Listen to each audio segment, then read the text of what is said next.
my God, is that the faces of the future? I'm gonna shift over to one of your favorite guys, comedian Andrew Schulz.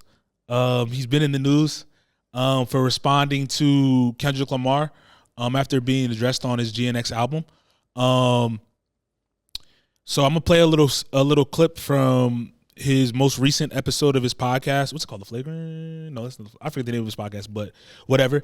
Don't really make no difference to me. But I'm gonna play a clip real quick, and then I want to get your reaction to it, and we'll discuss his response to Kendrick.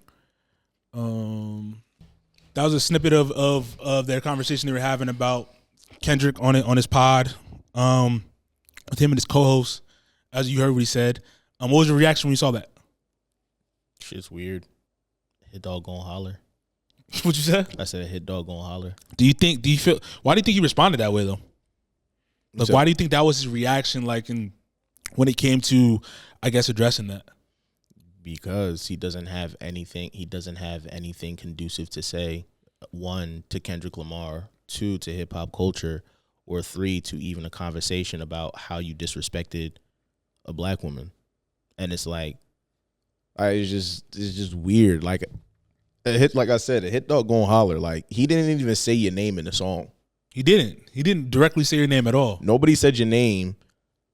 Academics texted him saying that he was talking about him because everybody on the internet was saying it. Then you decided to make this response. And it's like, it's weird, right? Before I even get to Andrew Schulz, I want to see what Charlamagne has to say. That's what I was going to get to next. I was going to get to Charlamagne next. Yeah, because this is your man's, and you brought him into hip-hop culture where he feels entitled to say that. Because what's their part? The Brilliant Idiots, right? Yeah. What do you think? Is he going to address it on the episode or not? No, he's not going to address it. It's Charlamagne. I'll be surprised if he does. I'll say that. Do you think Charlamagne should? Do you think it's his responsibility to address that on their show? Yes. Why do you think it's his responsibility? Because you brought this white boy into the community. Like, I said this a couple months ago, and like, people kind of like, maybe I didn't word it right, but this is kind of the result of what happens when a couple things happen. When, one, we kind of want white people money, when we accept white people money, and white people entitlement happens in the black community and hip hop culture. Like, when we kind of bring a lot of white people and a white audience into the culture, they're naturally going to end up paying for things, and they're naturally going to end up wanting to feel entitled to having comments, right? Charlamagne obviously brought Andrew Schulz in, whatever. He thought he was a funny comedian, X, Y, and Z, cool, right. Fine, right? But after a while, the only reason why Andrew Schulz has been relevant in any way, shape, or form, in my opinion, is because he's associated and works for a man who works for probably one of the biggest media companies in the country. And so, like, outside of that, I don't see where you're relevant outside of the incel/red pill community. Yeah. And it's like, do you find them funny? No. Not once have I actually laughed at anything that, I even watched the academics interview. I watched maybe 1 or 2 interviews here, and I've never laughed. Yeah, I never really seen his stand-ups and all that. I just know him because he's sitting next to Charlamagne on that podcast that they have. He has that. I mean, he did an interview with the roommates a couple years back. Yeah. But it's since then I haven't heard anything conducive from you that involved that. How do you feel about the one co-host that's a black guy sitting there cracking up about it? He's even worse because you just watch and you sit on a podcast that appeals to the incel culture or the incel audience, right? And he makes a joke about black men or whatever, about saying what it is, sexually assaulting a black man, and you laugh. There was nothing funny about that.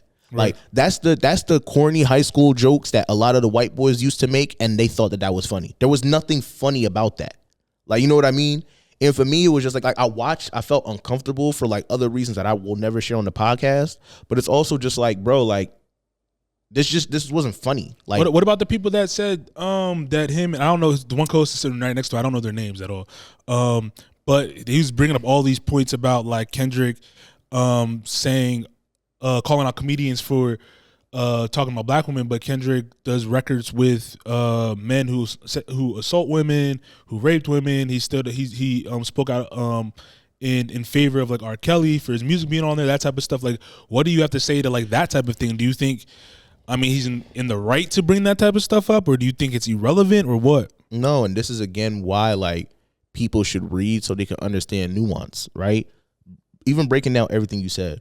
let's address the R. Kelly situation. Kendrick Lamar never actually called anybody. Top did. Like, the story is there. The CEO of TDE said, yo, why are you doing this to R. Kelly?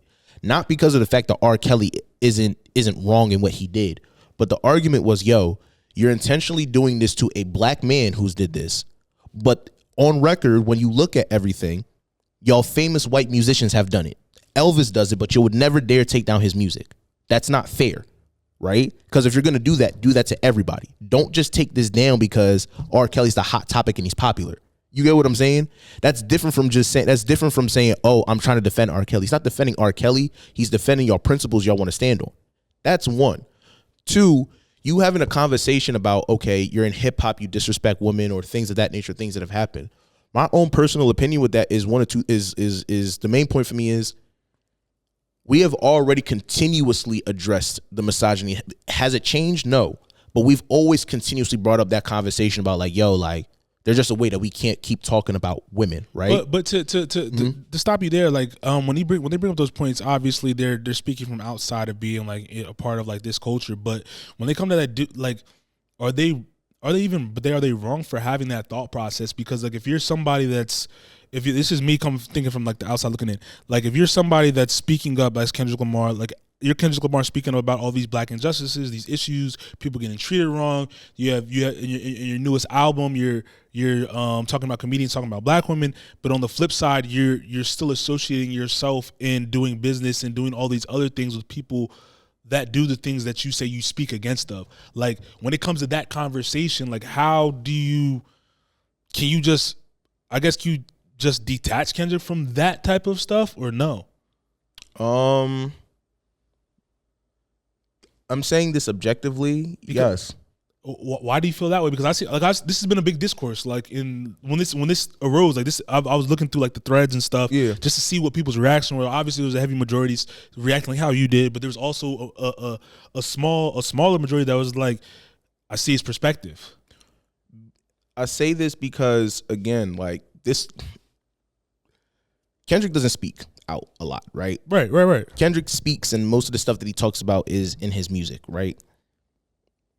We go down to Mr. Morale and the Big Steppers plot hole again. Kendrick speaks out on these issues not because he wants to be a savior.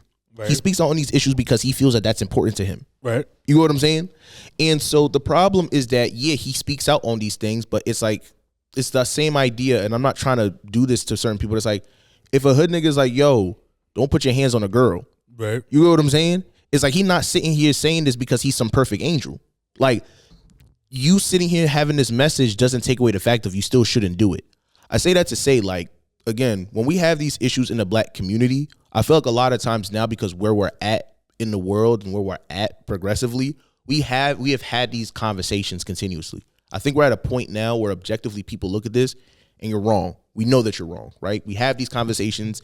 It's just going to take probably a while for us to formally catch up to everything and like make it appear that way, right? My issue is, okay, cool, you said that, but you're a white person that's behind on the conversations we having. Because now you come in with Charlemagne, you come in with all these different people that may be a part of the community. But if you're a part of the community, you know that this has been conversations about hip hop. Yeah. So let's, you know what I mean? Yeah, for sure. I hear your perspective on that, but let's just take it away from like them even saying. Let's take it back to like the issue that they're speaking on though. Mm-hmm. Like when it comes to, let's say we're having this discourse and we see, and we can even take it off of Kendrick just in general. If you're someone that's saying X, Y, and Z, but I guess necessarily your actions don't 100% lined up with the message that you're preaching, when does it come? Not saying that it does or doesn't, but like your actions don't match up to the message that you're preaching. When is the point in time as I guess if you're someone that's following this individual or you're a supportive individual, do you have to make them stand or draw a line in the sand and be like, yo, I'm not gonna do this anymore because this is the message that I'm preaching. And instead of just turning a blind eye and be like, oh, it's just music, or it's just this, or it's just that. You shouldn't.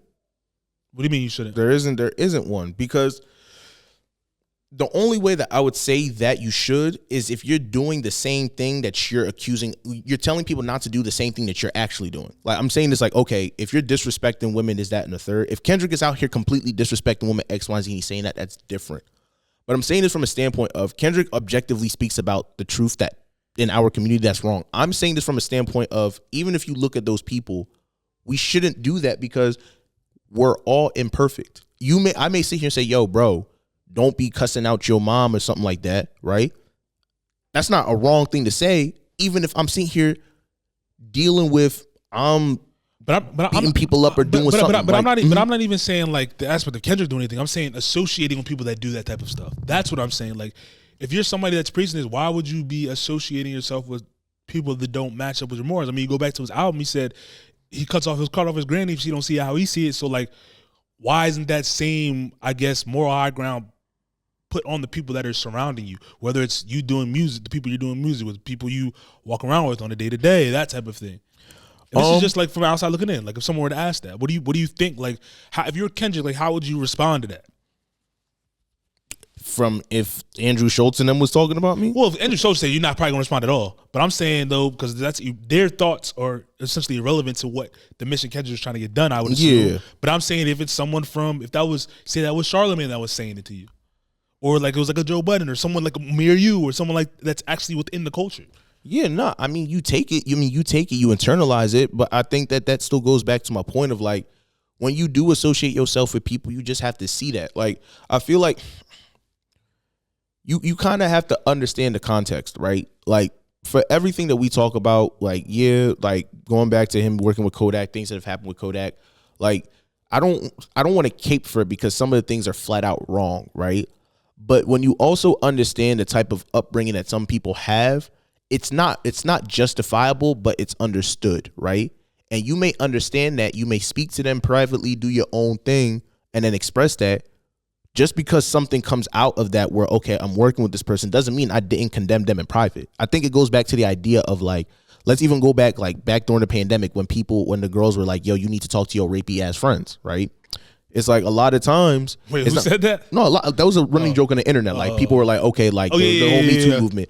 It's like, it's not the fact that we never not talk to our boys, but we also don't know how they move in the confinements of a relationship. If we hear something, we address it. We sit here and say that, and dudes will sit here and be like, nah, bro, you're right, I was tripping. They'll admit the fault to you, maybe to save face, but we don't know that they may have admitted fault and then go back to their old ways when they leave. We don't know that. You get what I'm saying? So it's like, for me, it's like when I hear those things, right? Like, if we're having those conversations, we have that conversation. It's like, bro, you have to understand that we don't know people outside of certain conversations in their life. Like, we just talked about it last week. Yeah, you're right. I don't know how people move in their relationship. Right. So if I'm picking sides with you, or I'm doing something that may mess that up, I'm picking sides based on what I think I know about you, not what the reality is. Right. You know what I'm saying? So it's like, going back to this, it's like, again, they chose that point, which was cool, but like, you shouldn't, like, the fact that you feel that you can be entitled to say that is half the problem. I think he was clout chasing too. He was. The fact that you can say that because you have Charlamagne who will back you is half the issue. Yeah, Charlamagne has to say something. He has to. Because that's wild to say. He has to, especially with the brand that he is supposedly stands on, as a media personality, as being for the people. You got to say, Charlamagne has to say something, especially on the Brilliant. He has to say something when he's on the show with him. He has to, and it can't just be something like on the Breakfast Club, like him speaking. It has to be like on the show. He should address it. But if he doesn't, he needs to say that he needs to give him Donkey of the Day. Yeah, and he needs to address him on whatever that podcast. And if he doesn't, if he just is silent, which we'll see over, because I mean they record every day for Breakfast Club. But like, if we don't see anything in the next like couple days, like, what do you think the response is going to be for Charlamagne? You're not who you say you is. Like, do you think he loses all credibility? I mean, he's lost a lot of credibility just from how he moved in the Breakfast Club. Like, people don't really people see him as, oh, he's an exec, but people don't really. People in the community and in the hip hop culture may look at him as a voice, but they don't look at him as the voice anymore. And I think that after everything has come out, all that other stuff, it's like, I wouldn't use him as the voice anymore either. Like, yeah, he had his point where he was. A lot of people, he was saying people was going to hear what he had to say. Yeah, and it's just like, at a certain point, it's just like, bro, like, you don't get to sit here and preach black excellence. You don't get to preach about black mental health, and then and then academics are saying you're his mentor, and then a white Jewish man is coming up sitting here talking about he's gonna sexually assault the man, when we just had a song about him breaking generational curses about somebody in his family getting sexually assaulted. Like, you don't get to do that and then sit here, fund him, and then not say nothing. Yeah. Like, that's corny to say. Like, that's corny to do, bro. Yeah. I mean, it's scary. I mean, it'll be interesting to see what happens when it comes to the Andrew Schulz thing.